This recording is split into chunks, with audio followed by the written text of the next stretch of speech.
എസ്തേർ അധ്യായം 1. ഇന്ത്യ മുതൽ എത്യോപ്യ വരെയുള്ള 127 പ്രവിശ്യകൾ ഭരിച്ചിരുന്ന അഹസ്വേരൂസ് രാജാവ് തലസ്ഥാനമായ സൂസായിലെ സിംഹാസനത്തിൽ വാഴുമ്പോൾ തന്റെ 3-ാം ഭരണവർഷം തന്റെ സകല പ്രഭുക്കന്മാർക്കും സേവകന്മാർക്കും പേർഷ്യയിലെയും മേദിയായിലെയും സേനാധിപന്മാർക്കും പ്രവിശ്യകളിലെ പ്രഭുക്കന്മാർക്കും നാടുവാഴികൾക്കും ഒരു വിരുന്നു നൽകി. 180 ദിവസം അവൻ തന്റെ രാജകീയ മഹത്വത്തിന്റെ സമൃദ്ധിയും തന്റെ പ്രതാപൈശ്വര്യങ്ങളുടെ ആഡംബരപൂർണതയും അവരുടെ മുൻപിൽ പ്രദർശിപ്പിച്ചു. അത് കഴിഞ്ഞ് തലസ്ഥാനമായ സൂസായിലുണ്ടായിരുന്ന വലിയവരും ചെറിയവരുമായ സകലർക്കും കൊട്ടാരത്തിലെ ഉദ്യാനാങ്കണത്തിൽ വെച്ച് 7 ദിവസം നീണ്ടുനിന്ന വിരുന്നു നൽകി. അവിടെ മാർബിൾ സ്തംഭങ്ങളിലുള്ള വെള്ളിവളയങ്ങളിൽ ചെമന്ന നേർത്ത ചണനൂലുകൾ കോർത്ത് പരുത്തിത്തുണി കൊണ്ടുള്ള വെളുപ്പും നീലയുമായ യവനികകൾ തൂക്കിയിട്ടിരുന്നു.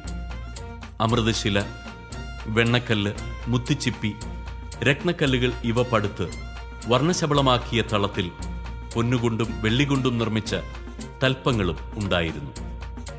വിവിധതരം പൊൻചഷകങ്ങളിലാണ് പാനീയങ്ങൾ പകർന്നിരുന്നത്. രാജകീയ വീഞ്ഞും രാജാവിന്റെ ഔദാര്യമനുസരിച്ച് നിർലോഭം വിളമ്പി. കുടിക്കുന്നത് നിയമാനുസൃതമായിരുന്നു. എന്നാൽ കുടിക്കാൻ ആരെയും നിർബന്ധിച്ചില്ല. ഓരോരുത്തരുടെയും ഇഷ്ടം നോക്കണമെന്ന് സേവകന്മാർക്ക് രാജാവ് കൽപ്പന കൊടുത്തിരുന്നു.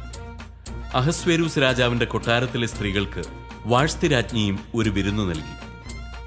7-ാം ദിവസം രാജാവിന്റെ ഹൃദയം വീഞ്ഞു കുടിച്ച് സന്തുഷ്ടമായപ്പോൾ വാഴ്ത്തി രാജ്ഞിയുടെ സൗന്ദര്യം ജനങ്ങൾക്കും പ്രഭുക്കന്മാർക്കും കാണിച്ചു കൊടുക്കാൻ വേണ്ടി അവളെ രാജകീയ കിരീടം ധരിപ്പിച്ച് രാജസന്നിധിയിൽ ആനയിക്കാൻ അഹസ്വേരൂസ് രാജാവ് കൊട്ടാരത്തിലെ സേവകന്മാരായ മെഹുമാൻ, ബിസ്ത, ഹർബോണ, ബിക്ത, അബാക്ത, സേതാർ, കാർക്കാസ് എന്നീ 7 ഷണ്ഡന്മാരോട് കൽപ്പിച്ചു.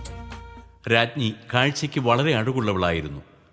ഷണ്ഡന്മാർ അറിയിച്ച രാജകൽപ്പന അനുസരിച്ചു വരുന്നതിന് വാഴ്ത്തി രാജ്ഞി വിസമ്മതിച്ചു. തന്മൂലം രാജാവ് കോപിച്ചു. കോപം ഉള്ളിലാളിക്കത്തി.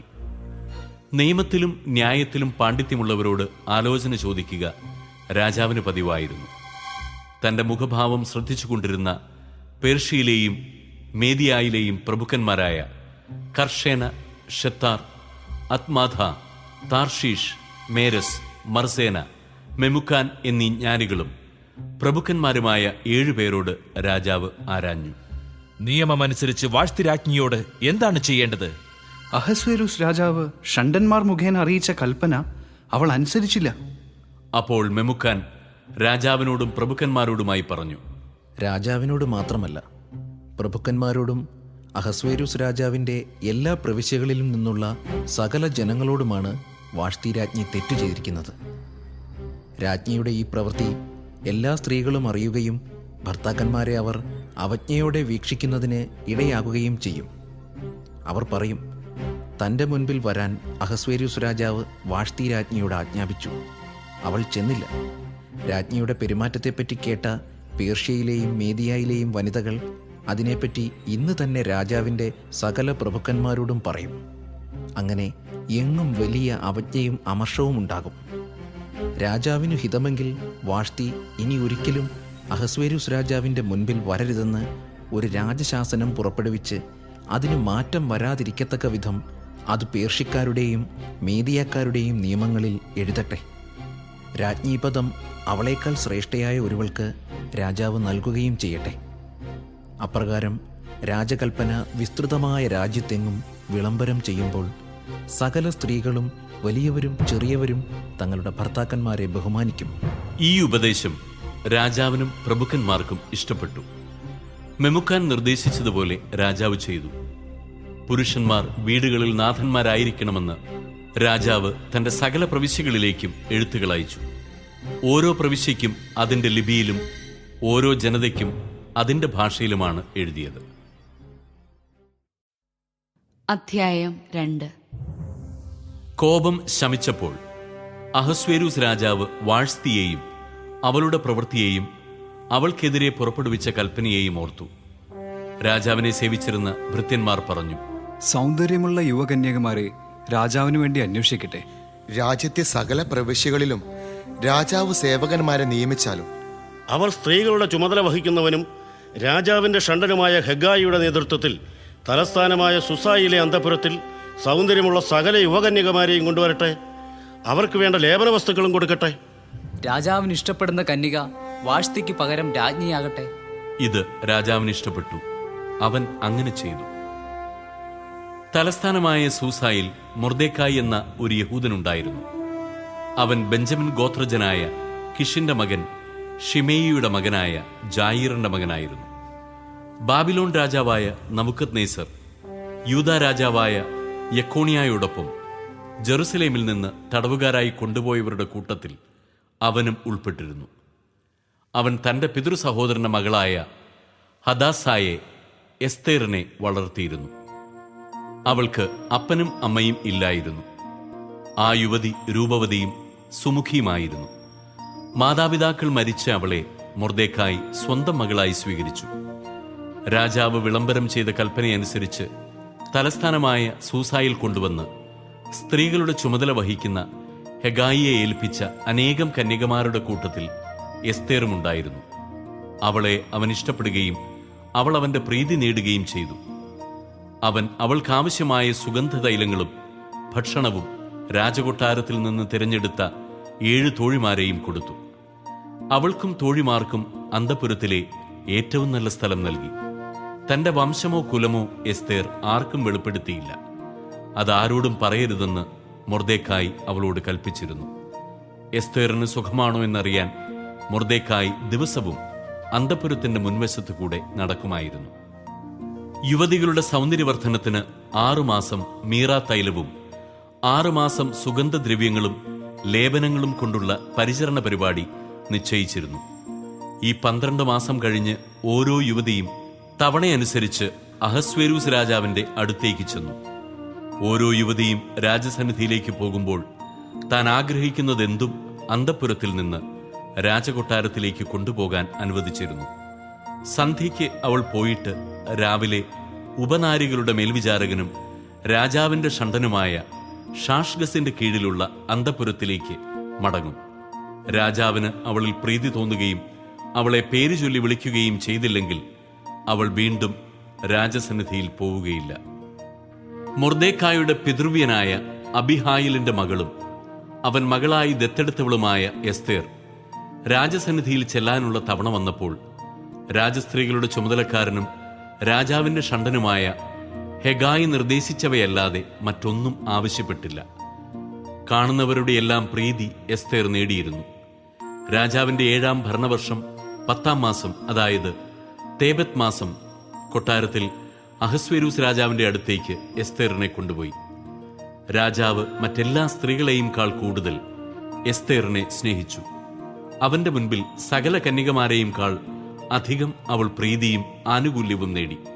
തന്മൂലം അവൻ രാജകീയ കിരീടം അവളുടെ തലയിൽ വെച്ച് അവളെ വാഴ്സ്തിക്ക് പകരം രാജ്ഞിയാക്കി.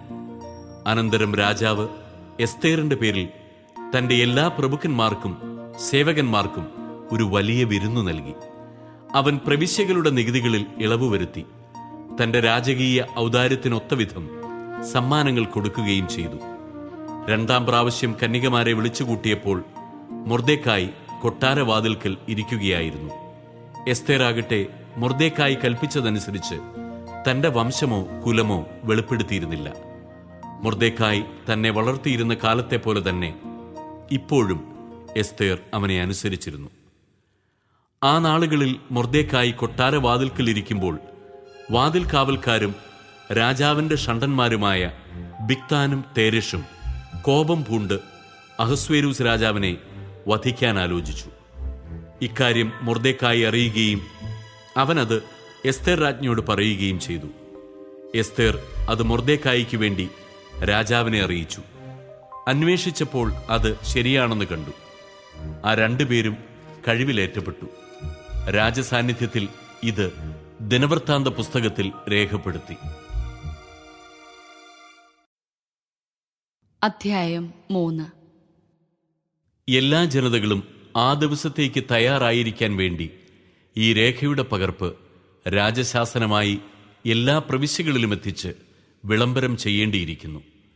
രാജകൽപ്പന പ്രകാരം ദൂതന്മാർ ശീഘ്രം പോയി തലസ്ഥാനമായ സൂസായിൽ ഈ വിളംബരം പ്രസിദ്ധപ്പെടുത്തി. രാജാവും ഹാമാനും മദ്യപിച്ചുകൊണ്ടിരുന്ന ആ സമയം സൂസാ നഗരം അസ്വസ്ഥമായിരുന്നു. അധ്യായം 3. ഇവയ്ക്ക് ശേഷം അഹസ്വേരൂസ് രാജാവ് അഗാഗ് വംശജനും ഹമ്മേദാഥായുടെ മകനുമായ ഹാമാന് സ്ഥാനക്കയറ്റവും ഉന്നത പദവിയും നൽകി. അവനെ മറ്റു പ്രഭുക്കന്മാരെക്കാൾ ഉന്നതനായി പ്രതിഷ്ഠിച്ചു. കൊട്ടാരവാതിൽക്കലുണ്ടായിരുന്ന സകല രാജസേവകന്മാരും ഹാമാന്റെ മുൻപിൽ കുമ്പിട്ട് ആദരം കാണിച്ചു. അങ്ങനെ ചെയ്യണമെന്ന് രാജാവ് കൽപ്പിച്ചിട്ടുണ്ടായിരുന്നു. എന്നാൽ മൊർദെഖായി മുട്ടുമടക്കുകയോ അവനെ വണങ്ങുകയോ ചെയ്തില്ല. കൊട്ടാരവാതിൽക്കലുള്ള സേവകന്മാർ മൊർദെഖായോട് ചോദിച്ചു, എന്തുകൊണ്ടാണ് നീ രാജകൽപ്പന ധിക്കരിക്കുന്നത്? പല ദിവസം പറഞ്ഞിട്ടും അവൻ കേൾക്കുന്നില്ലെന്ന് കണ്ട് അവൻ വഴങ്ങുമോ എന്നറിയാൻ വിവരം അവർ ഹാമാനോട് പറഞ്ഞു. താൻ യഹൂദനാണെന്ന് മൊർദെഖായി അവരോട് പറഞ്ഞിട്ടുണ്ടായിരുന്നു. മൊർദെഖായി തന്നെ കുമ്പിട്ട് വണങ്ങുന്നില്ലെന്നറിഞ്ഞപ്പോൾ ഹാമാൻ ക്രുദ്ധനായി. മൊർദെഖായിയുടെ മേൽ മാത്രം കൈവച്ചാൽ പോരെന്ന് അവന് തോന്നി.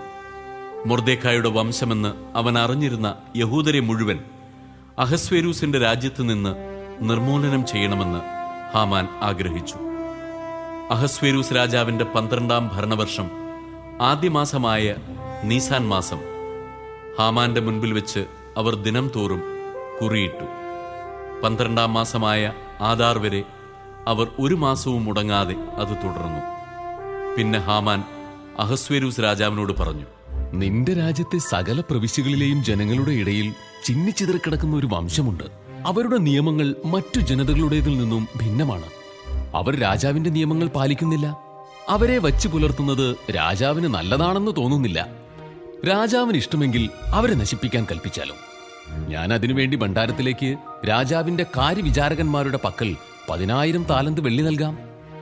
അതനുസരിച്ച് രാജാവ് തന്റെ മുദ്രമോതിരം ഊരി യഹൂദരുടെ വിരോധിയും ഹമ്മേദാഥായുടെ മകനും അഗാഗ്യനുമായ ഹാമാന് കൊടുത്തു. രാജാവ് ഹാമാനോട് പറഞ്ഞു, ആ ധനം നീ തന്നെ സൂക്ഷിച്ചുകൊള്ളൂ. ആ ജനതയോട് നിനക്കിഷ്ടമുള്ളത് ചെയ്തു കൊള്ളുക. ആദ്യമാസം 13-ാം ദിവസം രാജാവിന്റെ എഴുത്തുകാരെ വിളിച്ചുകൂട്ടി ഹാമാൻ കൽപ്പിച്ചതുപോലെ അവർ ഒരു രാജശാസനം എഴുതിയുണ്ടാക്കി.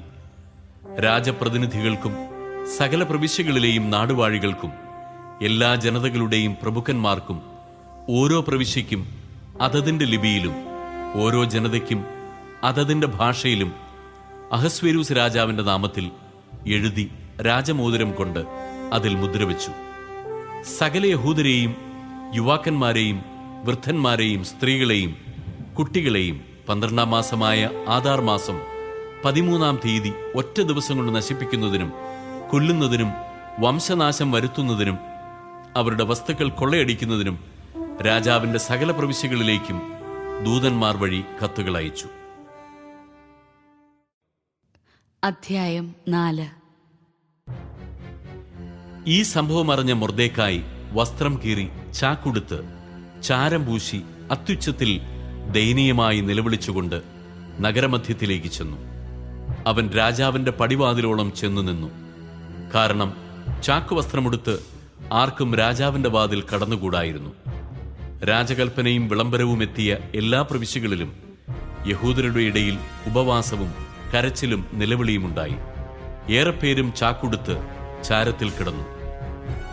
തോഴിമാരും ഷണ്ടന്മാരും പറഞ്ഞ് ഇതെല്ലാം അറിഞ്ഞ് എസ്തേർ അത്യന്തം പര്യാകുലയായി. ചാക്കുവസ്ത്രത്തിനു പകരം ധരിക്കാൻ വസ്ത്രങ്ങൾ അവൾ മൊർദെഖായിക്ക് കൊടുത്തയച്ചു. പക്ഷേ അവനത് സ്വീകരിച്ചില്ല. തന്നെ ശുശ്രൂഷിക്കാൻ നിയുക്തനായിരുന്നവനും രാജാവിന്റെ ഷണ്ടന്മാരിൽ ഒരുവനുമായ ഹഥാക്കിനെ വിളിച്ച് എസ്തേർ ഇതെല്ലാം എന്താണെന്നും എന്തിനാണെന്നും അറിയാൻ മൊർദെഖായിയുടെ അടുത്തേക്ക് അയച്ചു. അവൻ രാജാവിന്റെ പടിവാതിലിന് മുൻപിൽ നഗരത്തിന്റെ പൊതുസ്ഥലത്ത് നിന്നിരുന്ന മൊർദെഖായിയുടെ അടുത്തെത്തി. തനിക്ക് സംഭവിച്ചതും യഹൂദരെ നശിപ്പിക്കാൻ രാജഭണ്ഡാരത്തിലേക്ക് കൊടുക്കാമെന്ന് ഹാമാൻ വാഗ്ദാനം ചെയ്ത പണത്തിന്റെ കണിശമായ സംഖ്യയും മൊർദെഖായി അവനോട് പറഞ്ഞു. രാജ്ഞിയെ കാണിച്ച് അവൾക്ക് വിശദീകരിച്ചു കൊടുത്ത് തന്റെ ജനതയ്ക്ക് വേണ്ടി രാജാവിനോട് യാചിക്കാൻ അവളെ പ്രേരിപ്പിക്കാൻ വേണ്ടി തങ്ങളെ നശിപ്പിക്കാൻ സൂസായിൽ പ്രസിദ്ധപ്പെടുത്തിയ വിളംബരത്തിന്റെ ഒരു പകർപ്പ് മൊർദെഖായി അവനെ ഏൽപ്പിച്ചു. ഞാൻ നിന്നെ പരിപാലിച്ച നിന്റെ എളിയ ദിനങ്ങളെ ഓർക്കുക. രാജാവിന് തൊട്ടടുത്ത സ്ഥാനമുള്ള ഹാമാൻ ഞങ്ങളുടെ നാശത്തിനു വേണ്ടി ഞങ്ങൾക്കെതിരെ സംസാരിച്ചിരിക്കുന്നു. കർത്താവിനോട് പ്രാർത്ഥിക്കുകയും ഞങ്ങളെപ്പറ്റി രാജാവിനോട് സംസാരിച്ച് ഞങ്ങളെ മരണത്തിൽ നിന്ന് രക്ഷിക്കുകയും ചെയ്യുക. ഹഥാക്ക് ചെന്ന് മൊർദെഖായി പറഞ്ഞത് എസ്തേറിനെ ധരിപ്പിച്ചു. അപ്പോൾ അവൾ ഹഥാക്ക് വഴി ഒരു സന്ദേശം മൊർദെഖായിയെ അറിയിച്ചു. എല്ലാ രാജസേവകന്മാർക്കും രാജാവിന്റെ പ്രവിശ്യകളിലെ ആളുകൾക്കും അറിയാം, വിളിക്കപ്പെടാതെ ആരെങ്കിലും ആണായാലും പെണ്ണായാലും അകത്തെ അങ്കണത്തിൽ രാജസന്നിധിയിൽ പ്രവേശിച്ചാൽ നിയമം ഒന്നേയുള്ളൂ. രാജാവ് തന്റെ സ്വർണ്ണ ചെങ്കോൽ അവന്റെ നേരെ നീട്ടുന്നില്ലെങ്കിൽ അവൻ വധിക്കപ്പെടണം. 30 ദിവസമായി രാജാവ് എന്നെ വിളിച്ചിട്ടില്ല. എസ്തേർ പറഞ്ഞത് അവർ മൊർദെഖായിയെ അറിയിച്ചു. അപ്പോൾ മൊർദെഖായി എസ്തേറിന് മറുപടി കൊടുത്തു. നീ രാജകൊട്ടാരത്തിൽ മറ്റു യഹൂദരേക്കാൾ അല്പമെങ്കിലും കൂടുതൽ സുരക്ഷിതയായിരിക്കുമെന്ന് കരുതേണ്ട. ഇതുപോലൊരു സമയത്ത് നീ മൗനം പാലിച്ചാൽ യഹൂദർക്ക് മറ്റൊരിടത്തു നിന്ന് ആശ്വാസവും മോചനവും വരും. പക്ഷേ നീയും നിന്റെ പിതൃഭവനവും നശിക്കും. ഇത്തരമൊരു കാലത്തേക്കായിട്ടല്ല നീ രാജ്ഞിസ്ഥാനത്ത് വന്നിരിക്കുന്നതെന്ന് ആർക്കറിയാം? അപ്പോൾ മൊർദെഖായിയോട് പറയേണ്ട ഉത്തരം എസ്തേർ അവർക്ക് നൽകി. നീ പോയി സൂസായിലുള്ള സകല യഹൂദരെയും ഒരുമിച്ച് കൂട്ടി എനിക്ക് വേണ്ടി ഉപവസിക്കുക. 3 ദിവസം രാത്രിയും പകലും എന്തെങ്കിലും ഭക്ഷിക്കുകയോ പാനം ചെയ്യുകയോ അരുത്. ഞാനും എൻ്റെ തോഴിമാരും നിങ്ങളെപ്പോലെ തന്നെ ഉപവസിക്കും. പിന്നെ നിയമത്തിനെതിരാണെങ്കിലും ഞാൻ രാജാവിൻ്റെ അടുത്ത് പോകും. ഞാൻ നശിക്കുന്നെങ്കിൽ നശിക്കട്ടെ. എസ്തേർ പറഞ്ഞതുപോലെ മൊർദെഖായി ചെയ്തു. അധ്യായം 5. രാജാവ് അവളോട് ചോദിച്ചു, എസ്തേർ രാജ്ഞി, എന്താണ് കാര്യം? എന്താണ് നിനക്ക് വേണ്ടത്? രാജ്യത്തിന്റെ പകുതി തന്നെയായാലും അത് ഞാൻ നിനക്ക് നൽകാം. എസ്തേർ പറഞ്ഞു, രാജാവിന് ഇഷ്ടമാണെങ്കിൽ ഇന്ന് രാജാവിന് വേണ്ടി ഞാൻ ഒരുക്കിയിരിക്കുന്ന വിരുന്നിന് രാജാവും ഹാമാനും വരണം. രാജാവ് കൽപ്പിച്ചു. എസ്തേറിന്റെ ആഗ്രഹം നിറവേറ്റാൻ ഹാമാനെ ഉടനെ വരുത്തുക. അങ്ങനെ എസ്തേർ ഒരുക്കിയിരുന്ന വിരുന്നിന് രാജാവും ഹാമാനും എത്തി. അവർ വീഞ്ഞു കുടിച്ചുകൊണ്ടിരിക്കെ രാജാവ് എസ്തേറിനോട് ചോദിച്ചു, എന്താണ് നിന്റെ അപേക്ഷ? അത് നിനക്ക് സാധിച്ചു തരാം. നിനക്ക് എന്താണ് വേണ്ടത്? രാജ്യത്തിന്റെ പകുതി തന്നെയാണെങ്കിലും ഞാൻ നൽകാം. എസ്തേർ പറഞ്ഞു, എന്റെ അപേക്ഷയും ആവശ്യവും ഇതാണ്. രാജാവിന് എന്നോട് പ്രീതിയുണ്ടെങ്കിൽ എന്റെ അപേക്ഷയും ആവശ്യവും സാധിച്ചു തരാൻ അങ്ങ് ആഗ്രഹിക്കുന്നെങ്കിൽ ഞാൻ ഒരുക്കുന്ന വിരുന്നിന് നാളെയും രാജാവും ഹാമാനും വരണം. രാജാവ് ആവശ്യപ്പെട്ടത് നാളെ ഞാൻ ചെയ്തു കൊള്ളാം. ഹാമാൻ അന്ന് സന്തുഷ്ടനായി ആഹ്ലാദഭരിതനായി തിരികെ പോയി. എന്നാൽ രാജാവിന്റെ പടിവാതിൽക്കൽ തന്റെ മുൻപിൽ എഴുന്നേൽക്കാതെയും ഒന്നനങ്ങുക പോലും ചെയ്യാതെയും ഇരിക്കുന്ന മൊർദെഖായെ കണ്ടപ്പോൾ ഹാമാൻ അവനെതിരെ കോപം കൊണ്ടു നിറഞ്ഞു. എന്നാൽ അവൻ തന്നെ നിയന്ത്രിച്ച് വീട്ടിലേക്ക് പോയി. അവൻ തന്റെ കൂട്ടുകാരെയും ഭാര്യയായ സേരഷിനെയും വിളിച്ചു. തന്റെ ധനമഹിമ, സന്താനബാഹുല്യം, രാജാവ് തന്നെ ബഹുമാനിച്ചു നൽകിയ സ്ഥാനക്കയറ്റങ്ങൾ, രാജാവിന്റെ പ്രഭുക്കന്മാരെയും സേവകരെയും കാൾ തനിക്ക് നൽകിയ ഉയർച്ച, ഇവയെല്ലാം ഹാമാൻ അവരോട് വിവരിച്ചു. അവൻ തുടർന്നു, എസ്തേർ രാജ്ഞി താനൊരുക്കിയ വിരുന്നിന് രാജാവിനോടൊപ്പം ചെല്ലാൻ എന്നെയല്ലാതെ മറ്റാരെയും അനുവദിച്ചില്ല. നാളെയും രാജാവിനോടൊപ്പം ചെല്ലാൻ അവൾ എന്നെ ക്ഷണിച്ചിരിക്കുകയാണ്. എങ്കിലും മൊർദെഖായി എന്ന യഹൂദൻ രാജാവിന്റെ പടിവാതിക്കൽ ഇരിക്കുന്നത് കാണുന്നിടത്തോളം കാലം ഇതൊന്നും എനിക്ക് തൃപ്തി നൽകുന്നില്ല. അപ്പോൾ അവന്റെ ഭാര്യ സേരഷും അവന്റെ സകല സ്നേഹിതന്മാരും പറഞ്ഞു, 50 മുഴം ഉയരമുള്ള ഒരു കഴുമരമുണ്ടാക്കുക. രാവിലെ തന്നെ ചെന്ന് രാജാവിനോട് പറയണം, മൊർദെഖായി അതിന്മേൽ തൂക്കണമെന്ന്. പിന്നെ ആനന്ദത്തോടെ രാജാവിനോടൊത്ത് വിരുന്നിന് പോവുക. ഈ ഉപദേശം ഹാമാന് ഇഷ്ടപ്പെട്ടു. അവൻ കഴുമരവും ഉണ്ടാക്കിച്ചു. അധ്യായം 5. 3-ാം ദിവസം എസ്തേർ രാജകീയ വസ്ത്രങ്ങൾ അണിഞ്ഞ് കൊട്ടാരത്തിന്റെ അകത്തെ അങ്കണത്തിൽ രാജമന്ദിരത്തിന് മുൻപിൽ ചെന്നു നിന്നു.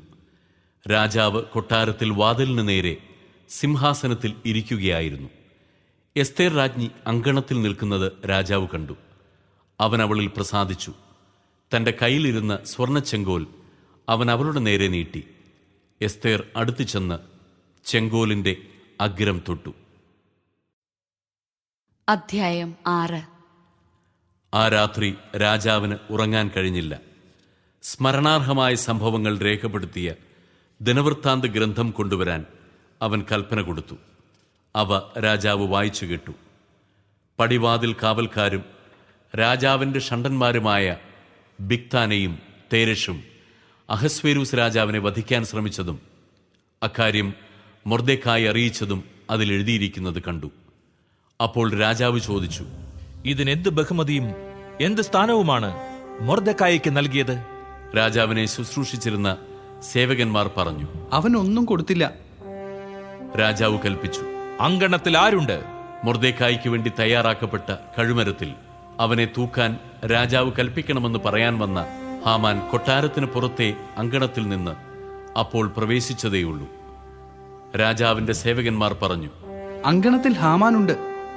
രാജാവ് കൽപ്പിച്ചു. അവൻ അകത്തു വരട്ടെ. അകത്തു വന്ന ഹാമാനോട് രാജാവ് ചോദിച്ചു, രാജാവ് ബഹുമാനിക്കാൻ ആഗ്രഹിക്കുന്ന ആളിന് എന്താണ് ചെയ്തു കൊടുക്കേണ്ടത്? ഹാമാൻ ഉള്ളിൽ കരുതി, എന്നെയല്ലാതെ ആരെയാണ് രാജാവ് ബഹുമാനിക്കാൻ ആഗ്രഹിക്കുന്നത്? ഹാമാൻ രാജാവിനോട് പറഞ്ഞു, രാജാവ് ബഹുമാനിക്കാൻ ഇഷ്ടപ്പെടുന്നവന് വേണ്ടി രാജാവ് ധരിച്ചിട്ടുള്ള രാജകീയ വസ്ത്രങ്ങളും കിരീടധാരിയായി രാജാവ് സഞ്ചരിച്ചിട്ടുള്ള കുതിരയെയും കൊണ്ടുവരട്ടെ. വസ്ത്രങ്ങൾ, കുതിര എന്നിവയെ രാജാവിന്റെ ഏറ്റവും ശ്രേഷ്ഠനായ ഒരു പ്രഭുവിനെ ഏൽപ്പിക്കട്ടെ. രാജാവ് ബഹുമാനിക്കാൻ ആഗ്രഹിക്കുന്നവനെ ആ വസ്ത്രഭൂഷണങ്ങൾ അണിയിച്ച് കുതിരപ്പുറത്തിരുത്തി താൻ ബഹുമാനിക്കാൻ ആഗ്രഹിക്കുന്നവനോട് രാജാവ് ഇങ്ങനെ പെരുമാറുന്നു എന്ന് വിളിച്ചു പറഞ്ഞുകൊണ്ട് അവൻ നഗരവീഥിയിലൂടെ കൊണ്ടുപോകട്ടെ. അപ്പോൾ രാജാവ് ഹാമാനോട് കൽപ്പിച്ചു, വേഗം പോയി നീ പറഞ്ഞതുപോലെ വസ്ത്രങ്ങളും കുതിരയെയും കൊണ്ടുവന്ന് രാജാവിന്റെ പടിവാതിക്കലിരിക്കുന്ന മൊർദെഖായി എന്ന യഹൂദനെ ആദരിക്കുക. നീ പറഞ്ഞതിൽ ഒരു കുറവും വരുത്തരുത്. അങ്ങനെ ഹാമാൻ വസ്ത്രങ്ങളും കുതിരയെയും കൊണ്ടുവന്ന് മൊർദെഖായെ അണിയിച്ചൊരുക്കി. രാജാവ് ബഹുമാനിക്കാൻ ആഗ്രഹിക്കുന്നവനോട് ഇങ്ങനെ പെരുമാറുന്നു എന്ന് ആർത്തു വിളിച്ച് അവനെ കുതിരപ്പുറത്തിരുത്തി നഗരവീഥിയിലൂടെ കൊണ്ടു നടന്നു. അനന്തരം മൊർദെഖായി രാജാവിന്റെ പടിവാതിൽക്കലേക്ക് മടങ്ങി.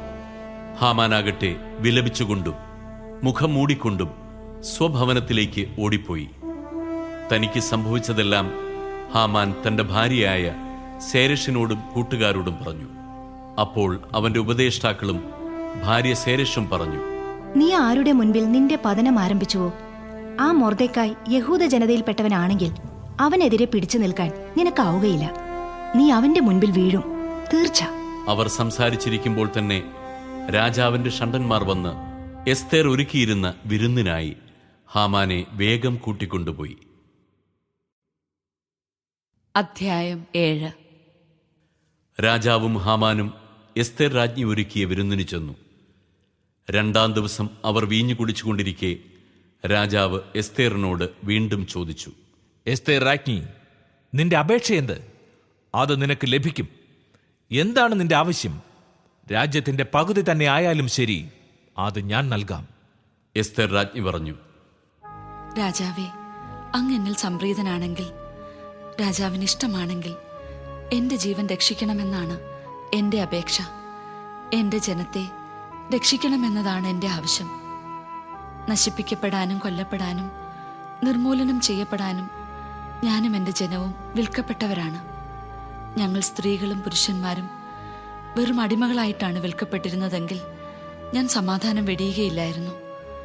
ഞങ്ങളുടെ നാശം രാജാവിന് നഷ്ടമായി തീരരുതല്ലോ.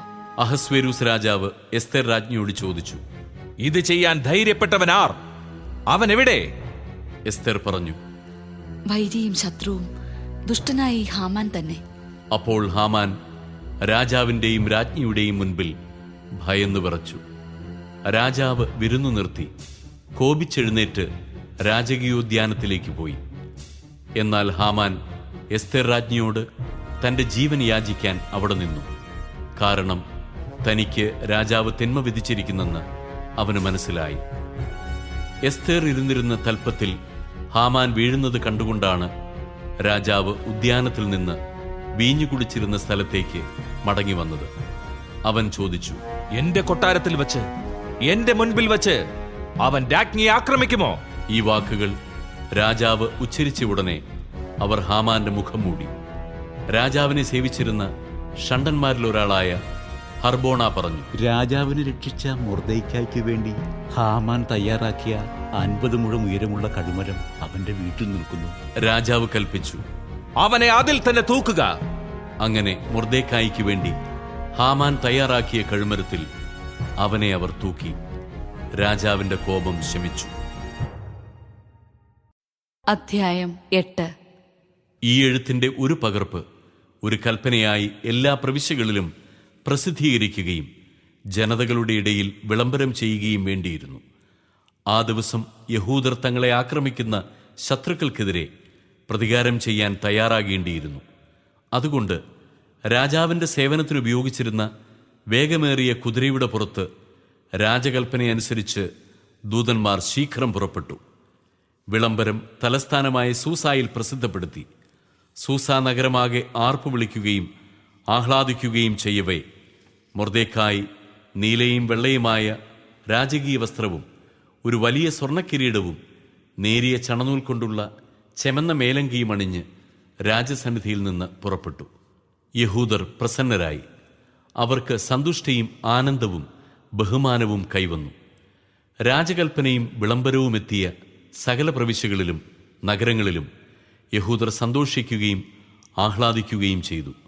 അവർക്ക് അത് വിശ്രമത്തിൻ്റെയും ഉത്സവാഘോഷത്തിൻ്റെയും ദിവസമായിരുന്നു. രാജ്യത്തെ ആളുകളിൽ അനേകം പേർ തങ്ങൾ യഹൂദരാണെന്ന് പ്രഖ്യാപിച്ചു. എന്തെന്നാൽ യഹൂദരെക്കുറിച്ചുള്ള ഭയം അവരെ പിടികൂടിയിരുന്നു. അധ്യായം 8. അന്ന് അഹസ്വേരൂസ് രാജാവ് യഹൂദരുടെ ശത്രുവായ ഹാമാന്റെ ഭവനം എസ്തർ രാജ്ഞിക്ക് നൽകി. മൊർദെഖായി രാജസന്നിധിയിലെത്തി. അവൻ തനിക്ക് ആരാണെന്ന് എസ്തേർ പറഞ്ഞിരുന്നു. രാജാവ് ഹാമാനിൽ നിന്നെടുത്ത തന്റെ മുദ്രമോതിരം മൊർദെഖായിക്ക് കൊടുത്തു. എസ്തേർ മൊർദെഖായെ ഹാമാന്റെ ഭവനമേൽപ്പിച്ചു. എസ്തേർ രാജാവിനോട് വീണ്ടും സംസാരിച്ചു. അവൾ അവന്റെ കാൽക്കൽ വീണ് യഹൂദർക്കെതിരെ അഗാഗ് വംശജനായ ഹാമാൻ നടത്തിയ ഗൂഢാലോചനയുടെ ഫലമായ വിപത്തിൽ നിന്ന് രക്ഷിക്കണമെന്ന് കണ്ണീരോടെ അപേക്ഷിച്ചു. രാജാവ് സ്വർണ്ണച്ചെങ്കോൽ അവൾക്ക് നേരെ നീട്ടി. എസ്തേർ എഴുന്നേറ്റ് രാജാവിന്റെ മുൻപിൽ നിന്നു.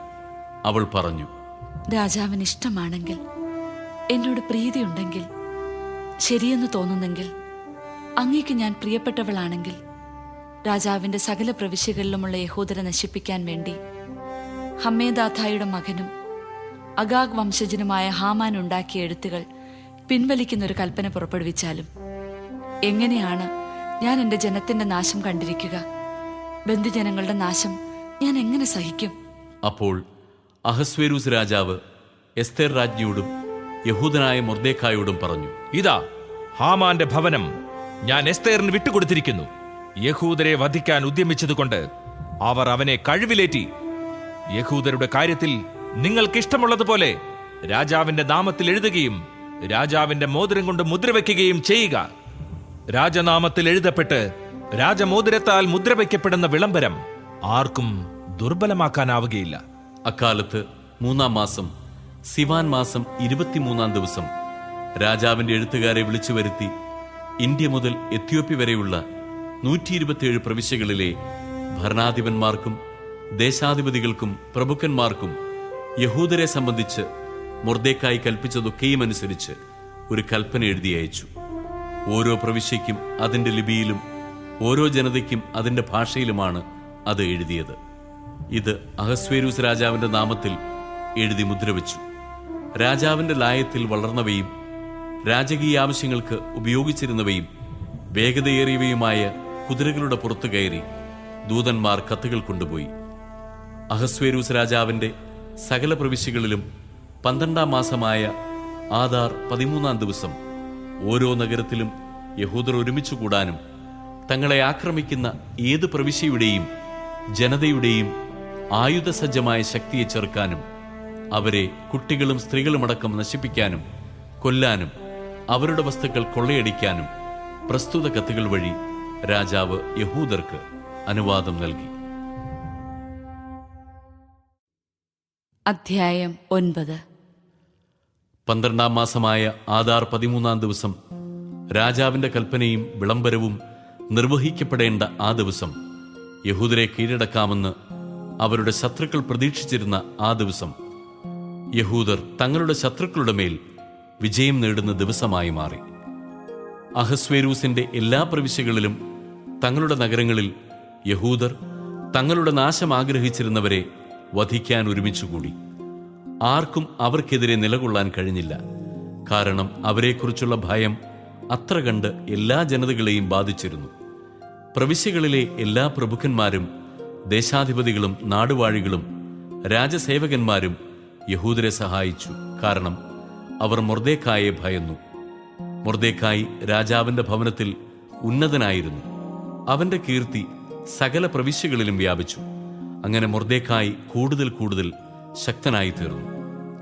യഹൂദർ തങ്ങളുടെ സകല ശത്രുക്കളെയും വാളിനിരയാക്കി നശിപ്പിച്ചു. തങ്ങളെ വെറുത്തിരുന്നവരോട് ഇഷ്ടമുള്ളതെല്ലാം അവർ ചെയ്തു. തലസ്ഥാനമായ സൂസായിൽ മാത്രം യഹൂദർ 500 പേരെ വധിച്ചു. പാർഷാൻദാഥ, ദാൽഫോൻ, അസ്പാഥ, പൊറാഥ, അദാലിയ, അരിദാഥ, പർമാഷ്ത, അരിസായി, അരിദായി, വൈസാഥ എന്നിങ്ങനെ ഹമ്മേദാഥയുടെ മകനും യഹൂദരുടെ ശത്രുവുമായ ഹാമാന്റെ 10 പുത്രന്മാരെയും അവർ വധിച്ചു. എന്നാൽ അവർ കവർച്ച നടത്തിയില്ല. തലസ്ഥാനമായ സൂസായിൽ കൊല്ലപ്പെട്ടവരുടെ സംഖ്യ അന്ന് തന്നെ രാജാവിനെ അറിയിച്ചു. രാജാവ് എസ്തേർ രാജ്ഞിയോട് പറഞ്ഞു, തലസ്ഥാനമായ സൂസായിൽ യഹൂദർ 500 പേരെയും കൂടാതെ ഹാമാന്റെ 10 പുത്രന്മാരെയും കൊന്നിട്ടുണ്ട്. അപ്പോൾ രാജാവിന്റെ മറ്റു പ്രവിശ്യകളിൽ അവർ എന്തു തന്നെ ചെയ്തിരിക്കയില്ല. ഇനി നിന്റെ അപേക്ഷ എന്താണ്? അത് നിനക്ക് ഞാൻ സാധിച്ചു തരാം. നിന്റെ അടുത്ത ആവശ്യമെന്ത്? അത് നിവർത്തിച്ചു തരാം. എസ്തേർ പറഞ്ഞു, രാജാവിന് ഇഷ്ടമെങ്കിൽ ഇന്നത്തെ വിളംബരം അനുസരിച്ച് നാളെയും പ്രവർത്തിക്കാൻ സൂസായിലുള്ള യഹൂദരെ അനുവദിച്ചാലും ഹാമാന്റെ 10 പുത്രന്മാരെയും കഴിവിലേറ്റട്ടെ. അങ്ങനെ ചെയ്യുന്നതിന് രാജാവ് കൽപ്പന നൽകി. സൂസായിൽ ഒരു വിളംബരം പുറപ്പെടുവിക്കുകയും ഹാമാന്റെ 10 പുത്രന്മാരെയും തൂക്കിലിടുകയും ചെയ്തു. സൂസായിലുള്ള യഹൂദർ ആദാർ മാസം 14 ദിവസം ഒരുമിച്ചുകൂടി സൂസായിലെ 300 പേരെ വധിച്ചു. കവർച്ചയൊന്നും നടത്തിയില്ല. രാജാവിന്റെ പ്രവിശ്യകളിലുണ്ടായിരുന്ന യഹൂദരും തങ്ങളുടെ ജീവനെ രക്ഷിക്കാൻ ഒന്നിച്ചുകൂടി. ശത്രുഭീഷണിയിൽ നിന്ന് അവർ വിമോചനം നേടി. തങ്ങളെ വെറുത്തിരുന്ന 75,000 പേരെ അവർ കൊന്നു. പക്ഷേ അവർ കവർച്ച നടത്തിയില്ല. ഇത് ആദാർ മാസം 13-ാം ദിവസമായിരുന്നു. 14-ാം ദിവസം അവർ വിശ്രമിച്ചു. അത് ഉത്സവത്തിന്റെയും സന്തോഷത്തിന്റെയും ദിനമായിരുന്നു. എന്നാൽ സൂസായിലെ യഹൂദർ 13ഉം 14 ദിവസങ്ങളിൽ ഒന്നിച്ചുകൂടുകയും 15-ാം ദിവസം വിശ്രമിച്ചുകൊണ്ട് അത് വിരുന്നിന്റെയും സന്തോഷത്തിന്റെയും ദിനമാക്കുകയും ചെയ്തു. ഇതുകൊണ്ടാണ് ചെറിയ പട്ടണങ്ങളിൽ വസിക്കുന്ന ഗ്രാമീണരായ യഹൂദർ ആദാർ മാസം 14-ാം ദിവസം സന്തോഷത്തിന്റെയും വിരുന്നിന്റെയും വിശ്രമത്തിന്റെയും സമ്മാനങ്ങൾ പരസ്പരം കൈമാറുന്നതിന്റെ ദിനമായി ആചരിക്കുന്നത്. മൊർദെഖായി ഇതെല്ലാം രേഖപ്പെടുത്തി. അഹസ്വേരൂസ് രാജാവിന്റെ സകല പ്രവിശ്യകളിലുമുള്ള സമീപസ്ഥരും വിദൂരസ്ഥരുമായ സകലർക്കും യഹൂദർക്കും എല്ലാ വർഷവും ആദാർ മാസം 14ഉം 15ഉം ദിവസങ്ങൾ ശത്രുക്കളിൽ നിന്നുള്ള മോചനത്തിന്റെ ദിനങ്ങളായും ആ മാസം ദുഃഖം സന്തോഷമായും വിലാപം വിശ്രമമായും തീർന്ന മാസമായും ആചരിക്കണമെന്ന് അവൻ എഴുതി. വിരുന്നിന്റെയും സന്തോഷത്തിന്റെയും ദിനങ്ങളായി പരസ്പരം സമ്മാനങ്ങളും ദരിദ്രർക്ക് ദാനങ്ങളും കൊടുക്കുന്ന ദിനങ്ങളായി അതാചരിക്കണമെന്നും അവൻ എഴുതി. അങ്ങനെ തങ്ങൾ ആരംഭിച്ചതുപോലെയും മൊർദെഖായി എഴുതിയതുപോലെയും യഹൂദർ ആചരിച്ചു തുടങ്ങി. കാരണം അഗാഗ്യനും ഹമ്മേദാഥയുടെ മകനും സകല യഹൂദരുടെയും ശത്രുവുമായ ഹാമാൻ യഹൂദരെ നശിപ്പിക്കാൻ ഗൂഢാലോചന നടത്തുകയും അവരെ തകർത്ത് ഇല്ലാതാക്കാൻ പൂര് അഥവാ നറുക്ക് ഇടുകയും ചെയ്തിരുന്നു. എന്നാൽ എസ്തേർ രാജസന്നിധിയിലെത്തിയപ്പോൾ യഹൂദർക്കെതിരെയുണ്ടാക്കിയ അവന്റെ ദുഷ്ടമായ ഉപായം അവന്റെ തലയിൽ തന്നെ പതിക്കുന്നതിനും അവനെയും അവന്റെ മക്കളെയും കഴിവിലേറ്റുന്നതിനും വേണ്ടി രാജാവ് കൽപ്പന എഴുതി കൊടുത്തു. ആകയാൽ പൂര് എന്ന പേരിൽ നിന്ന് അവർ ഈ ദിവസങ്ങളെ പൂരിം എന്ന് വിളിച്ചു. ഈ കത്തിൽ എഴുതിയിരുന്നതും ഇക്കാര്യത്തിൽ തങ്ങൾക്ക് നേരിടേണ്ടി വന്നതും സംഭവിച്ചതുമായ കാര്യങ്ങളും നിമിത്തം തങ്ങളും തങ്ങളുടെ സന്തതികളും തങ്ങളോട് ചേരുന്നവരും എഴുതപ്പെട്ടതനുസരിച്ച് മുടക്കം കൂടാതെ ഓരോ വർഷവും ഈ സമയത്ത് ഈ 2 ദിവസങ്ങളും ഓരോ തലമുറയിലും ഓരോ കുടുംബത്തിലും പ്രവിശ്യയിലും നഗരത്തിലും ഓർമ്മിക്കുന്നതിനും ആഘോഷിക്കുന്നതിനും പൂരിം ദിനങ്ങൾ മറന്നു കളയുകയോ ഈ ദിനങ്ങളുടെ ഓർമ്മ തങ്ങളുടെ സന്തതികളുടെ ഇടയിൽ നിന്ന് മാഞ്ഞു പോവുകയോ ചെയ്യാതിരിക്കുന്നതിനും വേണ്ടി യഹൂദർ നിയമം നിർമ്മിക്കുകയും അപ്രകാരം ആചരിച്ചു പോരുകയും ചെയ്തു. അബിഹായിലിന്റെ മകളായ എസ്തേർ രാജ്ഞിയും യഹൂദനായ മൊർദെഖായും പൂരിമിനെ സംബന്ധിക്കുന്ന ഈ രണ്ടാമത്തെ കത്തിന് രേഖാമൂലം ആധികാരികമായ സ്ഥിരീകരണം നൽകി. സമാധാനത്തിന്റെയും സത്യത്തിന്റെയും വാക്കുകളിൽ അഹസ്വേരൂസിന്റെ 127 പ്രവിശ്യകളിലുമുള്ള സകല യഹൂദർക്കും കത്തുകൾ അയച്ചു. പൂരിമിന്റെ ഈ ദിനങ്ങൾ നിശ്ചിത കാലങ്ങളിൽ യഹൂദനായ മൊർദെഖായും എസ്തേർ രാജ്ഞിയും യഹൂദരോട് ആജ്ഞാപിച്ചതുപോലെയും യഹൂദർ തന്നെ തങ്ങൾക്കും തങ്ങളുടെ സന്തതികൾക്കും വേണ്ടി ഉപവാസത്തെയും വിലാപത്തെയും കുറിച്ച് തീരുമാനിച്ചതുപോലെയും ആചരിക്കുന്നതിനു വേണ്ടിയായിരുന്നു അത്. എസ്തേർ രാജ്ഞിയുടെ കൽപ്പന പൂരിമിന്റെ ഈ ആചാരങ്ങൾ ക്രമീകരിക്കുകയും അവ രേഖപ്പെടുത്തുകയും ചെയ്തു.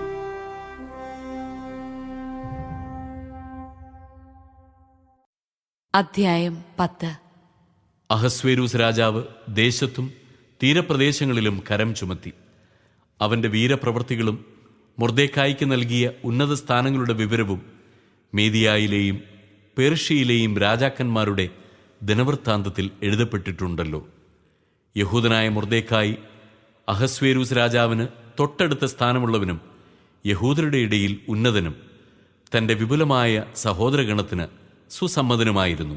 എന്തെന്നാൽ അവൻ സ്വജനത്തിന്റെ ക്ഷേമത്തിനും സമാധാനത്തിനും വേണ്ടി പ്രവർത്തിച്ചു. മൊർദെഖായി പറഞ്ഞു, ഇതെല്ലാം ദൈവത്തിൽ നിന്നാണ് വന്നത്. ഇവയെക്കുറിച്ച് എനിക്കുണ്ടായ സ്വപ്നം ഞാൻ ഓർമ്മിക്കുന്നു. അതിലൊന്നുപോലും സംഭവിക്കാതിരുന്നില്ല. നദിയായി മാറിയ കൊച്ചരുവി, പ്രകാശവും സൂര്യനും സമൃദ്ധിയായ ജലവും. ആ നദിയാണ് രാജാവ് പരിഗ്രഹിച്ചു രാജ്ഞിയാക്കിയ എസ്തേർ. 2 ഭീകര സത്വങ്ങൾ ഹാമാനും ഞാനുമാണ്. ജനതകൾ യഹൂദരുടെ നാമം നശിപ്പിക്കാൻ ഒരുമിച്ച് കൂടിയവരാണ്. എൻ്റെ ജനമാകട്ടെ ദൈവത്തോട് നിലവിളിക്കുകയും രക്ഷപ്പെടുകയും ചെയ്ത ഈ ഇസ്രായേലാണ്. കർത്താവ് തൻ്റെ ജനത്തെ രക്ഷിച്ചിരിക്കുന്നു. ഈ തിന്മകളിൽ നിന്നെല്ലാം കർത്താവ് ഞങ്ങളെ മോചിപ്പിച്ചിരിക്കുന്നു. ജനതകളുടെ ഇടയിൽ സംഭവിച്ചിട്ടില്ലാത്ത വലിയ അടയാളങ്ങളും അത്ഭുതങ്ങളും ദൈവം ചെയ്തിരിക്കുന്നു. ഈ ലക്ഷ്യത്തിനു വേണ്ടി ദൈവം തൻ്റെ ജനത്തിനൊന്നും മറ്റെല്ലാ ജനതയ്ക്കും വേണ്ടി മറ്റൊന്നുമായി 2 നറുക്കുണ്ടാക്കി. നറുക്കിൻ പ്രകാരം സകല ജനതകളുടെയും ഇടയിൽ ദൈവം നിശ്ചയിച്ച നാഴികയിലും നിമിഷത്തിലും ദിവസത്തിലും സംഭവിച്ചു. കർത്താവ് തൻ്റെ ജനത്തെ സ്മരിക്കുകയും തൻ്റെ അവകാശത്തിനു വേണ്ടി പ്രതികാരം ചെയ്യുകയും ചെയ്തു. ആകയാൽ അവർ ആദാർ മാസം 14 15 ദിവസങ്ങളിൽ ദൈവസന്നിധിയിൽ ആനന്ദത്തോടും ആഹ്ലാദത്തോടും കൂടെ സമ്മേളിച്ച് തലമുറ തലമുറയായി തൻ്റെ ജനമായ ഇസ്രായേലിൽ എന്നേക്കും ഇത് ആചരിക്കണം. അധ്യായം 11. മഹാനായ അഹസ്വേരൂസിന്റെ 2-ാം ഭരണവർഷം നീസാൻ മാസം 1-ാം തീയതി ജായിറിന്റെ മകൻ മൊർദെഖായി ഒരു സ്വപ്നം കണ്ടു. ജായിർ ബെഞ്ചമിൻ ഗോത്രത്തിലെ കിഷിന്റെ മകൻ ഷിമേയിയുടെ പുത്രനായിരുന്നു. സൂസാ നഗരത്തിൽ ജീവിച്ചുകൊണ്ട് രാജകൊട്ടാരത്തിൽ സേവനം ചെയ്തിരുന്ന മഹാനായ ഒരു യഹൂദനായിരുന്നു മൊർദെഖായി. ബാബിലോൺ രാജാവായ നബുക്കദ്നേസർ യൂദാ രാജാവായ യെക്കോണിയായോടൊപ്പം ജെറുസലേമിൽ നിന്ന് കൊണ്ടുപോകുന്ന തടവുകാരിൽ ഒരുവനായിരുന്നു അവൻ. സ്വപ്നമിതായിരുന്നു: ഭൂമുഖത്ത് ബഹളവും സംഭ്രാന്തിയും ഇടിമുഴക്കവും ഭൂകമ്പങ്ങളും ലഹളയും. 2 ഭീകര സത്വങ്ങൾ പൊരുതാനൊരുങ്ങി മുന്നോട്ട് വന്നു. അവ അതിഭയങ്കരമായി അലറിക്കൊണ്ടിരുന്നു. അവയുടെ അലർച്ച കേട്ട് സകല ജനതകളും നീതിമാന്മാരുടെ ജനതയ്ക്കെതിരെ യുദ്ധത്തിനൊരുങ്ങി. ഭൂമുഖത്ത് അന്ധകാരത്തിൻ്റെയും നൈരാശ്യത്തിൻ്റെയും കഷ്ടതയുടെയും ദുരിതത്തിൻ്റെയും പീഡനത്തിൻ്റെയും മഹാകലാപത്തിൻ്റെയും ഒരു ദിവസം. നീതിമാന്മാരുടെ ജനത മുഴുവൻ കഷ്ടതയിലായി. തങ്ങളെ ഭീഷണിപ്പെടുത്തുന്ന ദുഷ്ടതകളെ അവർ ഭയപ്പെട്ടു. നശിക്കാൻ അവർ തയ്യാറായി. അപ്പോൾ അവർ ദൈവത്തെ വിളിച്ചു. അവരുടെ കരച്ചിലിൽ നിന്ന്, ചെറിയ ഉറവയിൽ നിന്നെന്ന പോലെ ധാരാളം ജലമുള്ള ഒരു മഹാനദി ഉണ്ടായി. പ്രകാശം വന്നു, സൂര്യൻ ഉദിച്ചുയർന്നു. എളിയവർ ഉയർത്തപ്പെട്ടു, ഉന്നതർ നശിപ്പിക്കപ്പെട്ടു. ദൈവം ചെയ്യാൻ ഉറച്ചിരിക്കുന്നതെന്തെന്ന് മൊർദെഖായി ഈ സ്വപ്നത്തിൽ കണ്ടു. ഉണർന്നപ്പോൾ അത് അവന്റെ മനസ്സിൽ തങ്ങി നിന്നു. അത് എല്ലാ വിശദാംശങ്ങളോടും കൂടെ ഗ്രഹിക്കാൻ അവൻ ദിവസം മുഴുവൻ ശ്രമിച്ചു. അധ്യായം 11. ടോളമിയുടെയും ക്ലെയോപാത്രായുടെയും വാഴ്ചയുടെ 4-ാം വർഷം പുരോഹിതനും ലേവിനുമാണെന്ന് അവകാശപ്പെടുന്ന ദൊസിത്തെവൂസും മകൻ ടോളമിയും പൂരിമിനെക്കുറിച്ചുള്ള മുകളിൽ കൊടുത്ത കത്ത് ഈജിപ്തിലേക്ക് കൊണ്ടുവന്നു. ഈ കത്ത് അകൃത്രിമമാണെന്നും ജെറുസലേം നിവാസിയും ടോളമിയുടെ മകനുമായ ലിസിമാക്കൂസ് വിവർത്തനം ചെയ്തതാണെന്നും അവർ പറഞ്ഞു.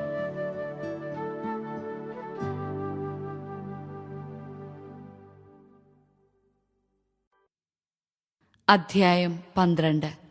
കൊട്ടാരത്തിന്റെ അങ്കണത്തിൽ കാവൽ നിന്നിരുന്ന ഗബാഥ, താറ എന്ന ഷണ്ടന്മാരോടൊപ്പം മൊർദെഖായി അങ്കണത്തിൽ വിശ്രമിക്കുകയായിരുന്നു. അവനവരുടെ സംഭാഷണം കേൾക്കാനിടയായി. അവരുടെ ഉദ്ദേശ്യം ആരാഞ്ഞറിഞ്ഞു. അവർ അഹസ്വേരൂസ് രാജാവിനെ വധിക്കാൻ ഒരുങ്ങുകയാണെന്ന് മനസ്സിലാക്കി. അവരെപ്പറ്റി അവൻ രാജാവിനെ അറിയിച്ചു. രാജാവ് ആ 2 ഷണ്ടന്മാരെ വിചാരണ ചെയ്തു. കുറ്റം സമ്മതിച്ച് അവരെ വധശിക്ഷയ്ക്ക് ഏൽപ്പിച്ചു. രാജാവ് ഈ സംഭവങ്ങളുടെ ഒരു രേഖയുണ്ടാക്കി സൂക്ഷിച്ചു. മൊർദെഖായി അവയുടെ ഒരു വിവരണവും തയ്യാറാക്കി. രാജാവ് മൊർദെഖായോട് കൊട്ടാരത്തിൽ സേവനം ചെയ്യാൻ കൽപ്പിക്കുകയും ഇക്കാര്യങ്ങൾക്ക് അവന് സമ്മാനം കൊടുക്കുകയും ചെയ്തു. എന്നാൽ ബുഗേയനായ ഹമ്മേദാഥായുടെ മകൻ ഹാമാനോട് രാജാവിന് വലിയ മതിപ്പായിരുന്നു. അവനാകട്ടെ രാജാവിന്റെ ആ 2 ഷണ്ടന്മാരെ പ്രതി മൊർദെഖായെയും അവന്റെ ആളുകളെയും ഉപദ്രവിക്കാൻ തക്കം പാർത്തിരുന്നു. അധ്യായം 13. കർത്താവിന്റെ സകല പ്രവൃത്തികളും അനുസ്മരിച്ചുകൊണ്ട് മൊർദെഖായി പ്രാർത്ഥിച്ചു. കർത്താവേ, എല്ലാ വസ്തുക്കളെയും ഭരിക്കുന്ന രാജാവായ കർത്താവേ, പ്രപഞ്ചം അങ്ങേക്ക് വിധേയമാണല്ലോ. ഇസ്രായേലിനെ രക്ഷിക്കാൻ അവിടുത്തേക്ക് ഇഷ്ടമെങ്കിൽ അതിനെ എതിർക്കാൻ ആർക്കുമാവില്ലല്ലോ. ആകാശവും ഭൂമിയും ആകാശത്തിന് കീഴിലുള്ള അത്ഭുത വസ്തുക്കൾ സകലവും അങ്ങ് സൃഷ്ടിച്ചു. അങ്ങ് സകലത്തിൻ്റെയും കർത്താവാണ്. കർത്താവായ അങ്ങയെ എതിർക്കാൻ ആർക്കുമാവില്ല. അങ്ങ് എല്ലാം അറിയുന്നു. ഔദ്ധ്യം കൊണ്ടോ അഹങ്കാരം കൊണ്ടോ മഹത്വാകാംക്ഷ കൊണ്ടോ അല്ല ഞാൻ അഹങ്കാരിയായ ഹാമാന്റെ മുമ്പിൽ കുമ്പിടാത്തതെന്ന് അവിടുന്ന് അറിയുന്നുവല്ലോ. ഇസ്രായേലിനെ രക്ഷിക്കാൻ വേണ്ടി അവൻ്റെ ഉള്ളംകാൽ പോലും ചുംബിക്കാൻ ഞാൻ തയ്യാറാകുമായിരുന്നു. എന്നാൽ ഞാനിതു ചെയ്തത് മനുഷ്യൻ്റെ മഹത്വം ദൈവത്തിൻ്റെ മഹത്വത്തേക്കാൾ ഉയർത്തിക്കാട്ടാതിരിക്കാനാണ്. എൻ്റെ ദൈവമായ കർത്താവിൻ്റെ മുൻപിലല്ലാതെ മറ്റാരുടെയും മുൻപിൽ ഞാൻ കുമ്പിടുകയില്ല. ഇതൊന്നും ഞാൻ അഹങ്കാരം കൊണ്ട് ചെയ്യുന്നതല്ല. രാജാവും ദൈവവുമായ കർത്താവേ, അബ്രാഹത്തിൻ്റെ ദൈവമേ, ഇപ്പോൾ അങ്ങയുടെ ജനത്തെ രക്ഷിക്കണമേ. ഞങ്ങളുടെ ശത്രുക്കൾ ഞങ്ങളെ നശിപ്പിക്കാൻ കണ്ണുവച്ചിരിക്കുന്നു. ആരംഭം മുതലേ അങ്ങയുടേതായിരുന്ന അവകാശം നശിപ്പിക്കാൻ അവർ ആഗ്രഹിക്കുന്നു. ഈജിപ്ത് നാട്ടിൽ നിന്ന് അങ്ങേക്കായി അങ്ങ് വീണ്ടെടുത്ത അങ്ങയുടെ അവകാശത്തെ അവഗണിക്കരുതേ. എൻ്റെ പ്രാർത്ഥന കേൾക്കണമേ. അങ്ങയുടെ അവകാശത്തിന്മേൽ കരുണയുണ്ടാകണമേ. ഞങ്ങളുടെ വിലാപത്തെ ഉത്സവമാക്കി മാറ്റണമേ. കർത്താവേ, ഞങ്ങൾ ജീവിക്കുകയും അങ്ങയുടെ നാമത്തിന് സ്തുതി പാടുകയും ചെയ്യട്ടെ. അങ്ങയെ സ്തുതിക്കുന്നവരുടെ അധരങ്ങളെ നശിപ്പിക്കരുതേ. എല്ലാ ഇസ്രായേൽക്കാരും അത്യുച്ചത്തിൽ കരഞ്ഞു. അവർ മരണം മുൻപിൽ കാണുകയായിരുന്നു. അധ്യായം 13. കത്തിന്റെ പകർപ്പ്.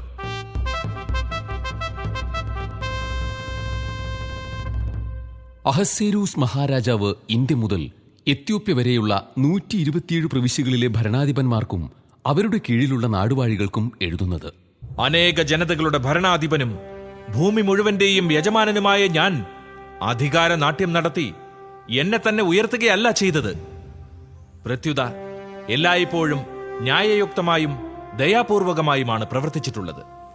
എന്റെ എല്ലാ പ്രജകളും പൂർണ്ണമായ സ്വസ്ഥതയിൽ വസിക്കുന്നതിനും അങ്ങനെ എന്റെ രാജ്യത്തെ സമാധാനപൂർണമാക്കുന്നതിനും അതിന്റെ ഏത് ഭാഗത്തും ആർക്കും സഞ്ചരിക്കാൻ കഴിയുമാറ് അതിനെ സുരക്ഷിതമാക്കുന്നതിനും എല്ലാവരും ആഗ്രഹിക്കുന്ന സമാധാനം പുനഃസ്ഥാപിക്കുന്നതിനും ഞാൻ തീരുമാനിച്ചിരിക്കുന്നു. ഇതെങ്ങനെ സാധിക്കാമെന്ന് എന്റെ ഉപദേശകരോട് ചോദിച്ചപ്പോൾ ശ്രേഷ്ഠമായ ജ്ഞാനത്തിൽ നമ്മിൽ ആരെയും അതിശയിക്കുന്നവനും സുസ്ഥിരമായ സന്മനസ്സും ഇളക്കമില്ലാത്ത വിശ്വസ്തതയും കൊണ്ട് അതിവിശിഷ്ടനും രാജ്യത്ത് 2ാം സ്ഥാനം നേടിയവനുമായ ഹാമാൻ ഇങ്ങനെ ധരിപ്പിച്ചു: ലോകത്തിലെ എല്ലാ ജനതകളുടെയും ഇടയിൽ ചിതറിക്കിടക്കുന്ന ഒരു ശത്രുജനതയുണ്ട്. അവരുടെ നിയമങ്ങൾ മറ്റ് ജനതകളുടെ നിയമങ്ങൾക്ക് വിരുദ്ധമാണ്. അവർ തുടർച്ചയായി രാജാക്കന്മാരുടെ കൽപ്പനകൾ അവഗണിക്കുന്നു. അങ്ങനെ നാം അത്യധികം ആഗ്രഹിക്കുന്ന രാജ്യത്തിന്റെ ഐക്യം സാധിക്കാതെ വന്നിരിക്കുന്നു. ഈ ജനത മാത്രം എല്ലാ മനുഷ്യർക്കും എതിരായി എക്കാലവും വഴിപിഴച്ച വിചിത്ര ജീവിത രീതിയും നിയമങ്ങളും പുലർത്തുന്നു. നമ്മുടെ രാജ്യം സുസ്ഥിരത നേടാതിരിക്കാൻ വേണ്ടി തങ്ങളാൽ കഴിയുന്ന എല്ലാ ഉപദ്രവങ്ങളും ചെയ്തുകൊണ്ട് അവർ നമ്മുടെ ഭരണകൂടത്തിനെതിരെ നിലകൊള്ളുന്നു. അതുകൊണ്ട് ഈ വർഷം 12-ാം മാസമായ ആദാർ മാസം 14-ാം ദിവസം എല്ലാ കാര്യങ്ങളുടെയും ചുമതല വഹിക്കുന്നവനും നമ്മുടെ രണ്ടാമത്തെ പിതാവുമായ ഹാമാന്റെ കത്തുകളിൽ എടുത്തു പറഞ്ഞിട്ടുള്ളവരെ എല്ലാം ഭാര്യമാരോടും കുട്ടികളോടുമൊപ്പം പരിപൂർണമായി നിർദ്ധയം അവരുടെ ശത്രുക്കളുടെ വാളിനിരയാക്കി നശിപ്പിക്കണമെന്ന് ഞാൻ കൽപ്പിക്കുന്നു. അങ്ങനെ പണ്ടുമുതൽ ഇന്നുവരെ ശത്രുതയിൽ കഴിയുന്നവരെല്ലാം ഒറ്റ ദിവസം കൊണ്ട് വധിക്കപ്പെട്ട് പാതാളത്തിൽ പതിക്കട്ടെ. നമ്മുടെ ഭരണകൂടം പരിപൂർണമായി സുരക്ഷിതവും ഉപദ്രവമേൽക്കാത്തതുമായി ഇനിമേൽ നിലനിൽക്കട്ടെ.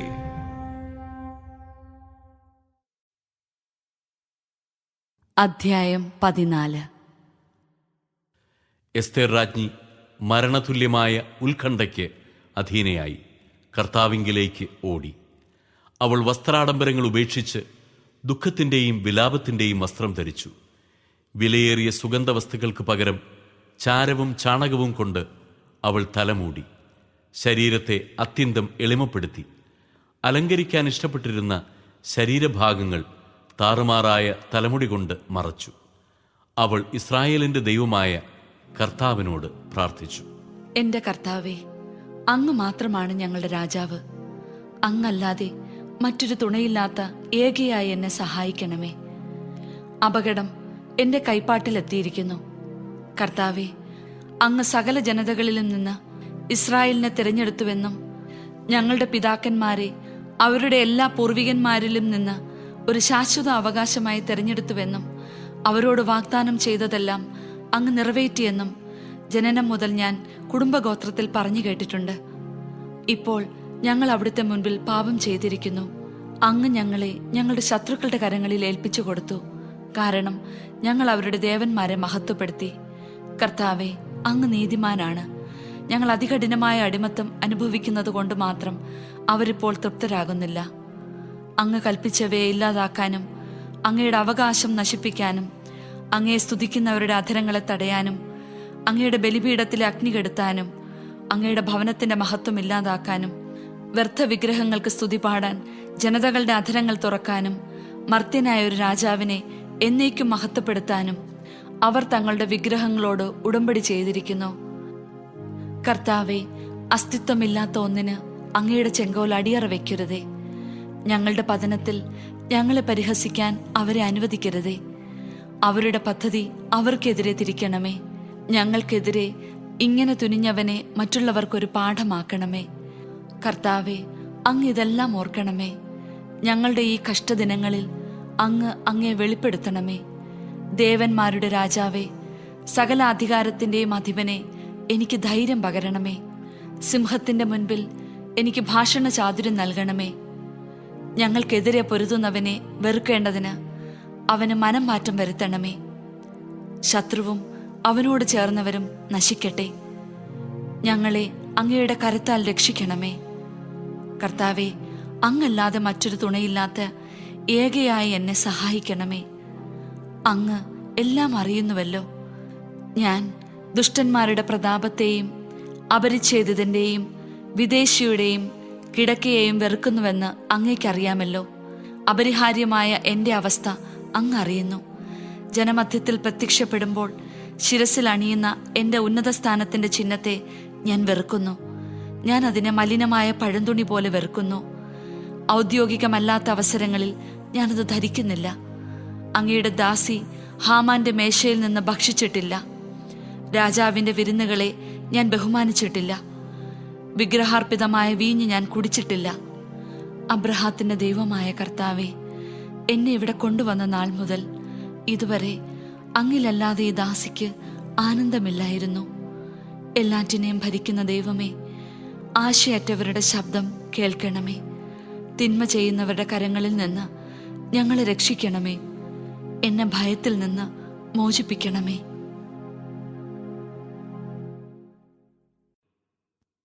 അധ്യായം 15.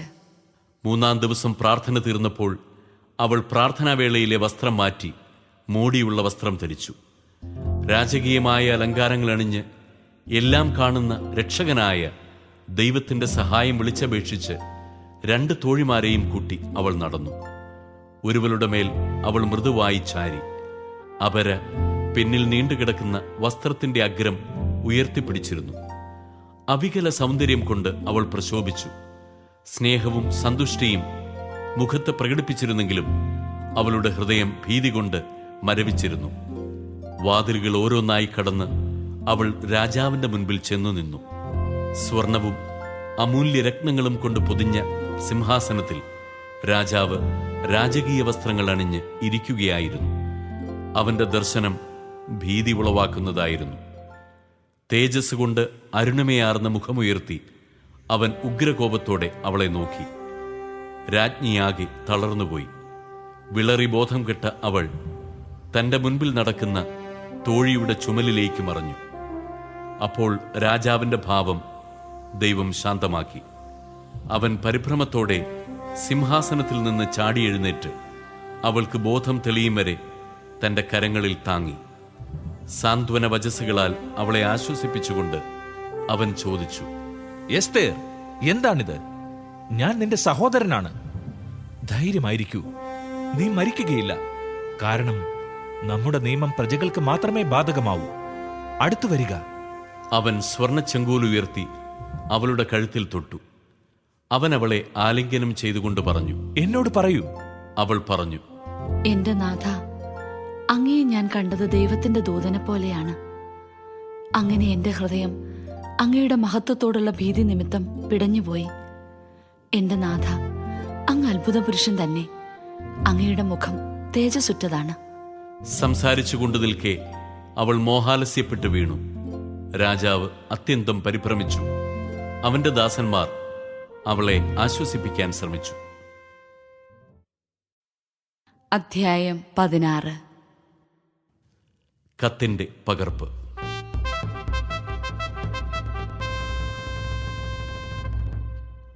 മഹാരാജാവായ അഹസ്വേരൂസ് ഇന്ത്യ മുതൽ എത്യോപ്യ വരെയുള്ള 127 പ്രവിശ്യകളിലെ ഭരണാധിപന്മാർക്കും നമ്മുടെ ഭരണത്തോട് കൂറുള്ള ഏവർക്കും അഭിവാദനങ്ങൾ അർപ്പിക്കുന്നു.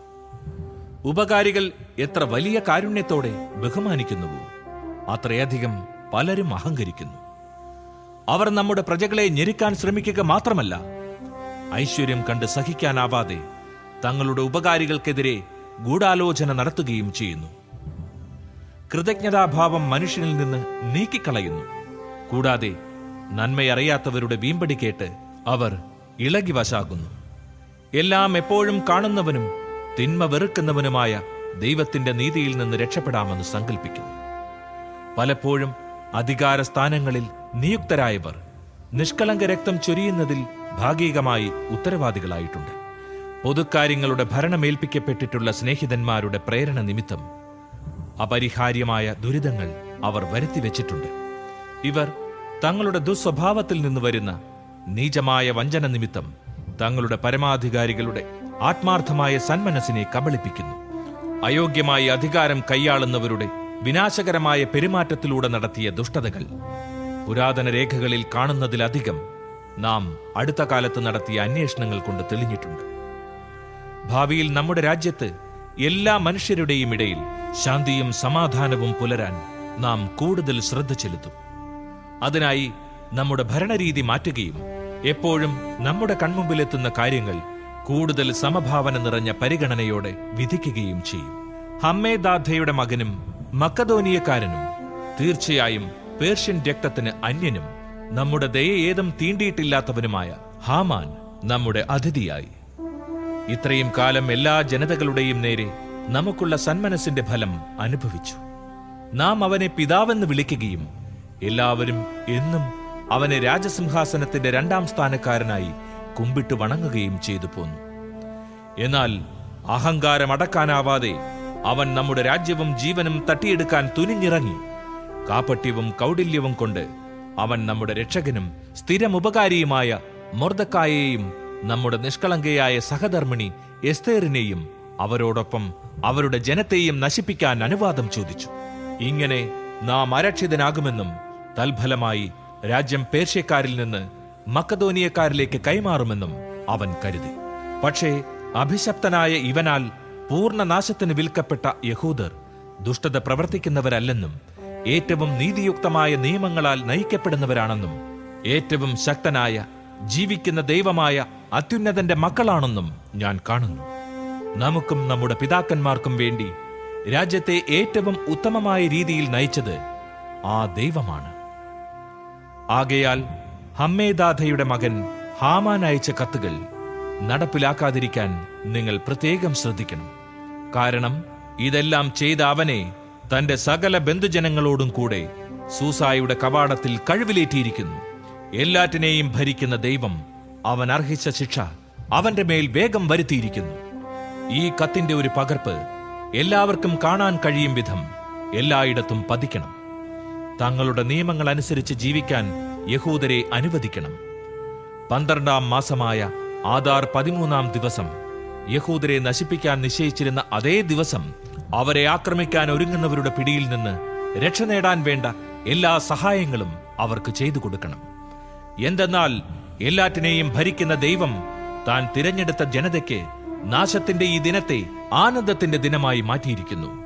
നിങ്ങളുടെ അനുസ്മരണോത്സവങ്ങളിൽ ഒന്നായി ഈ ദിനത്തെ നിങ്ങൾ അത്യാഹ്ലാദത്തോടെ ആഘോഷിക്കുവിൻ. അങ്ങനെ ഇന്നും എന്നും നമുക്കും വിശ്വസ്തരായ പേർഷ്യക്കാർക്കും ഇത് രക്ഷയുടെയും നമുക്കെതിരെ ഗൂഢാലോചന നടത്തുന്നവർക്ക് നാശത്തിന്റെയും ഓർമ്മ ആയിരിക്കട്ടെ. ഇങ്ങനെ പ്രവർത്തിക്കാത്ത എല്ലാ നഗരവും ഗ്രാമവും ഒന്നൊഴിയാതെ കുന്തം കൊണ്ടും തീ കൊണ്ടും ക്രോധത്തോടെ നശിപ്പിക്കപ്പെടും. അവ മനുഷ്യർക്ക് കടക്കാൻ കൊള്ളാത്തതും മൃഗങ്ങൾക്കും പക്ഷികൾക്കും പോലും എല്ലാ കാലത്തേക്കും ഏറ്റവും വെറുക്കപ്പെട്ടതുമായി തീരും.